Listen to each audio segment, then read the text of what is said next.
Fala pessoal, sejam todos bem-vindos a mais um vídeo aqui do NS Futebol. Seguinte, dia de algumas reflexões que eu acho que são importantes, que me surgiram ao longo da semana, tá? Dessa última semana aqui de produção de conteúdo no canal.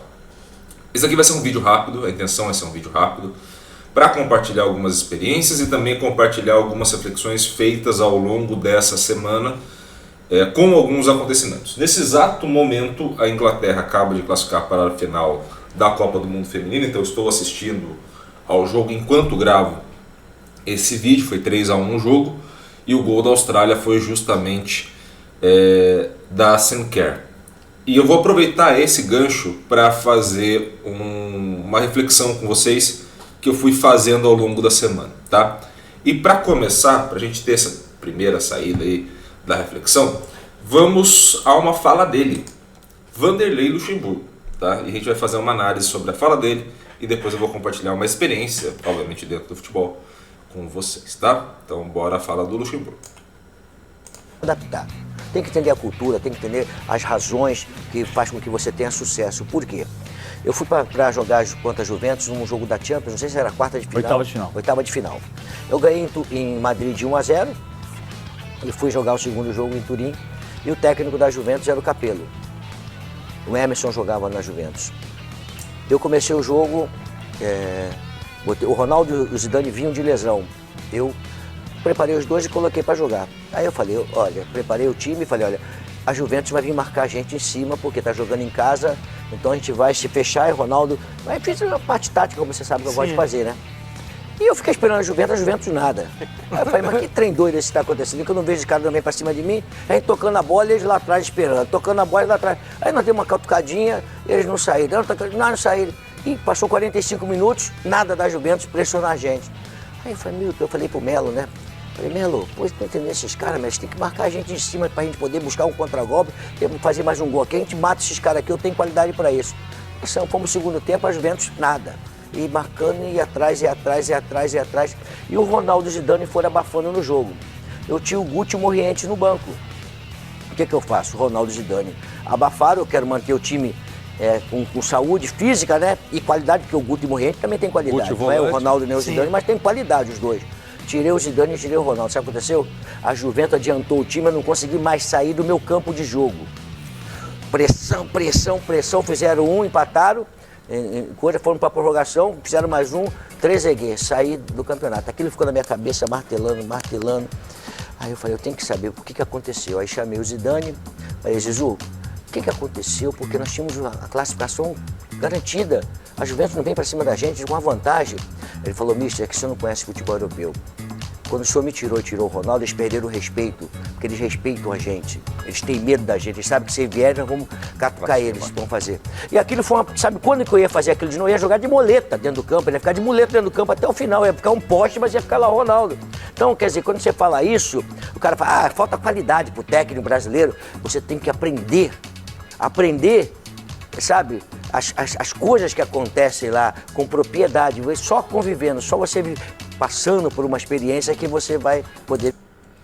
Eu vou parar agora. Fala, não tem mais, tem um segundo só para completar a frase ali do Luxemburgo, mas eu acho esse início muito importante. E por que eu acho esse início muito importante? Até para trazer para vocês. Ao longo dessa semana, preparando o conteúdo principalmente para São Paulo e Corinthians, na Copa do Brasil, e eu não faço ideia de quanto foi o jogo, tá? Então assim, é uma crítica ao Dorival, uma crítica ao Luxemburgo, uma crítica... Não é. Eu não faço ideia de como foi o jogo, mas eu acho importante ter essa análise. Quando a gente fala muito sobre os jogadores de futebol e a importância deles, é claro que os indicadores são importantes. Óbvio, a gente tem um canal aqui no YouTube para falar sobre análise de jogo, ou seja, os indicadores para mim são muito importantes, porque faz parte essencial da minha vida, tá? Mas no final do dia, o que importa é vencer. Sim, sendo bem claro, o que importa é vencer. Há um excesso de cuidado por parte dos treinadores hoje em dia, e também da mídia, e também das pessoas ao redor, com duas coisas. Uma delas é a saúde física, tá? Então assim, Poxa, eu não vou colocar tal atleta porque ele ainda não tem condições, similar ao que o Luxemburgo falou. O atleta tem condições ali, segundo os testes, de ficar 60 minutos em campo, então bateu 60, eu tiro esse cara, porque senão eu estou sendo um grande irresponsável. Tá? Num segundo momento, a gente tem um grande cuidado com uma certa construção de uma história que ela seja justa e honesta com todo mundo. Tá? E aí talvez seja o grande ponto. Essa história justa e honesta é colocar titular as pessoas que mereciam estar como titular pelo histórico construído. Então, para quem for torcedor de São Paulo, não sei como é que foi a escalação de São Paulo, estou gravando isso às 9 horas da manhã da quarta-feira, ou seja, não vi a escalação de São Paulo oficial. Mas eu suponho que haja uma dúvida na cabeça do Dorival, por exemplo, em escalar o Lucas na posição do Lucas, ponta pela direita, ou escalar o Wellington Rato. Suponho que haja uma dúvida entre colocar, por exemplo, o Lucas como 10 e o Wellington Rato como ponta, e colocar o Rames Rodrigues no banco. Eu suponho que haja uma dúvida entre o quanto isso vai soar mal se caso der errado. Né? Você coloca os dois, perde o jogo, o São Paulo eliminado, e isso pode gerar alguma dúvida. Novamente, é só uma questão de reflexão de quando eu fiz aqueles confrontos no último vídeo de São Paulo e Corinthians, ponta a ponta. E eu vou compartilhar uma experiência com vocês que talvez seja um dos grandes jogos que marcaram a minha vida, especificamente, que é São Paulo e Corinthians, né? Em 1998, vou colocar aqui a imagem para vocês e a gente vai trocar uma ideia sobre ela agora também, tá? Então aqui a gente ainda está com a do Luxemburgo. Bora para São Paulo e Corinthians, na narração de Luciano do Vale pela TV Bandeirantes, tá? França, Raí!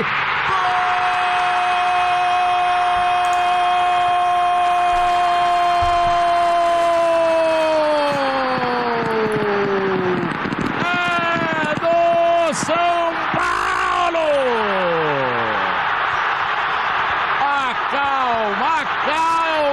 Calma do Raí! Vai Corinthians, vem o colombiano.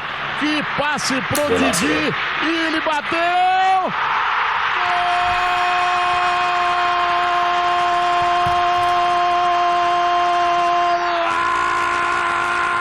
Golaço do Didi!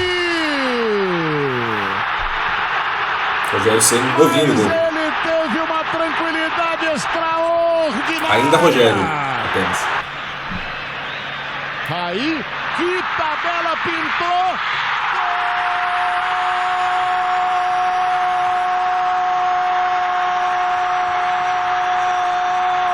São Paulo! Numa tabela espetacular que só faz quem sabe! Deixou o França na cara do gol e aí tá a qualidade do França, a frieza do França. Para coroar toda essa atuação, essa volta aí, tem que ser com vitória. Ainda falta 10 minutos, o time do Corinthians é perigoso. Se a gente quiser fazer um golzinho aí, vai facilitar e depois a gente pode comemorar. Denilson vai para a linha de fundo, para trás, se virar!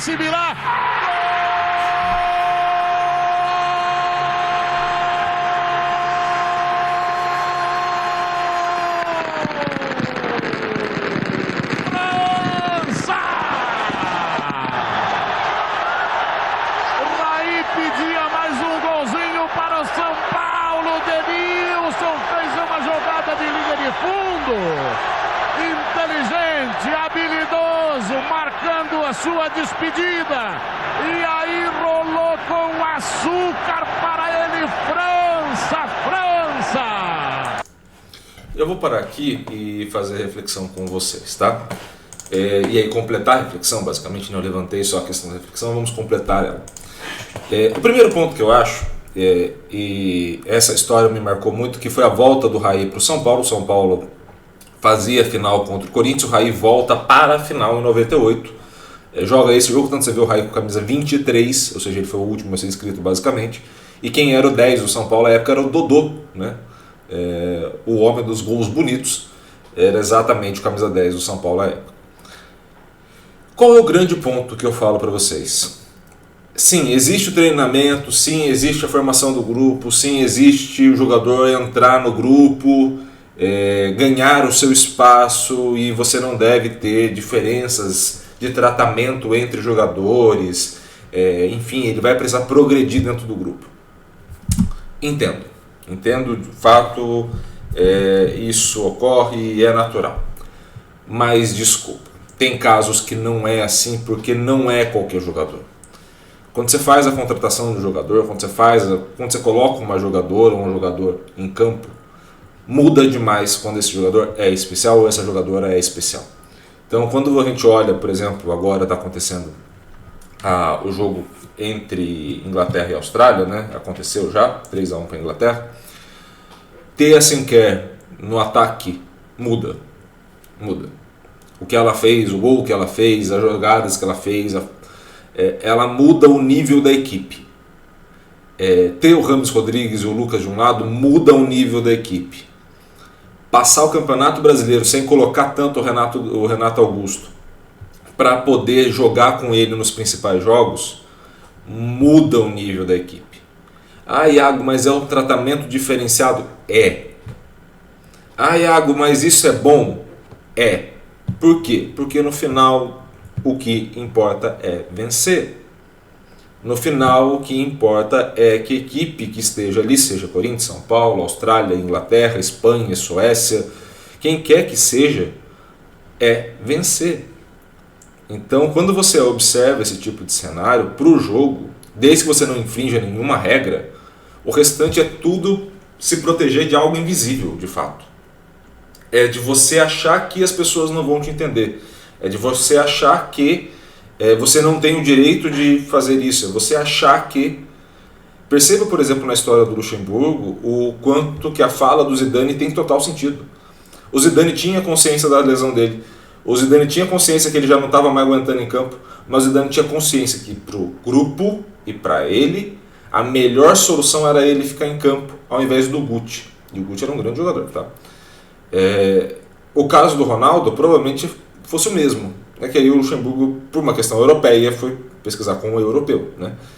Mas nesse cenário que ele está falando, e é um cenário muito próximo de São Paulo e Corinthians, é um cenário muito próximo do que a gente acompanhou agora com a Sinclair na Copa do Mundo Feminina, os melhores têm que estar em campo nos melhores momentos. Não tem como.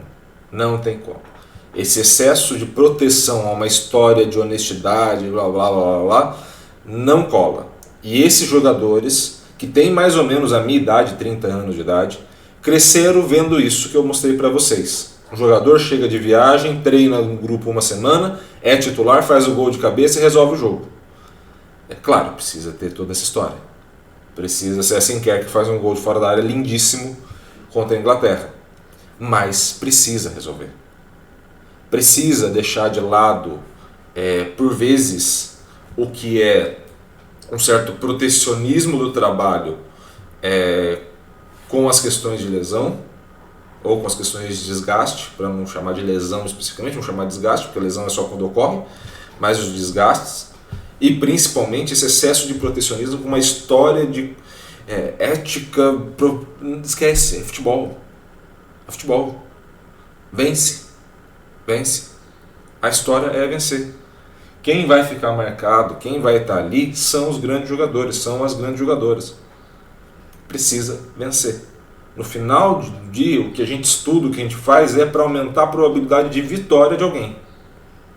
Então, quando a gente faz as análises e fala assim, poxa, o Corinthians seria melhor se fizesse isso, o São Paulo seria melhor se fizesse isso, a cabeça de quem está pensando a análise é basicamente a cabeça de quem está olhando e falando, olha, percebam, se eu quiser aumentar a chance de vitória, o caminho pode ser esse, o caminho pode ser esse, o caminho pode ser esse.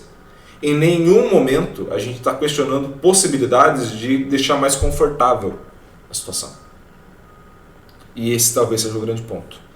É parar de ter medo das histórias ficcionais que a gente cria internamente e passar a ter medo, ou a temer, ou a ter um respeito grande pelo que o jogo está pedindo.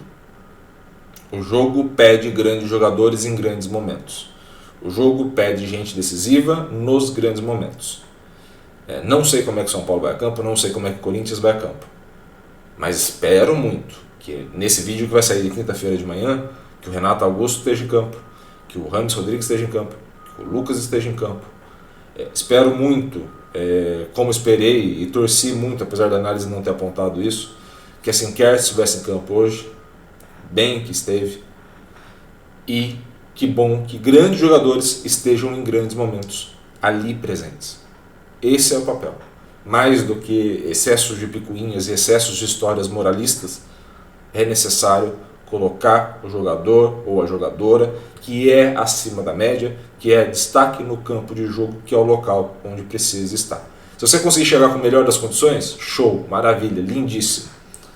Se você conseguir chegar com condições, ou seja, não tem uma lesão diagnosticada, coloca para jogo, porque é o melhor que se faz. Porque no final do dia, tanto Corinthians quanto São Paulo, quanto a Austrália, ficariam muito putos da vida se não tivessem tentado. Mais do que conseguido ou não conseguido, tentado. Tá bom?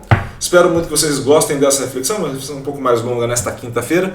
Amanhã a gente já volta à programação normal aqui do canal, principalmente com as análises, né? Então a gente começa a fazer aí algumas análises para o final de semana, seja da Copa do Mundo Feminina ou também do Campeonato Brasileiro, e a gente troca uma ideia mais à frente sobre isso, beleza? Espero muito que vocês tenham gostado desse vídeo. Gostou, curta, comente, compartilhe esse vídeo com o máximo possível de gente e, é claro, se inscreva no canal e ative o sininho para receber todas as notificações. Um grande abraço a todos, obrigado pelo carinho, pela audiência e valeu, até a próxima.